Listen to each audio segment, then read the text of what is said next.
রাজ্যে 10 জন চাকরি হারালেন, তার মধ্যে মগরাহাটের সালেহা বিবি।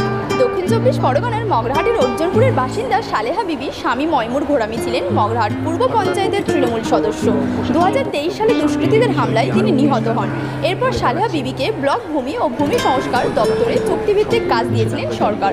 নতুন সরকারের নির্দেশে তার সেই চাকরিও বাতিল হয়েছে। স্বামী হারিয়ে একমাত্র সম্বল ছিল এই কাজ, সেটিও চলে যাওয়ায় অথই জলে পড়েছেন সালেহা।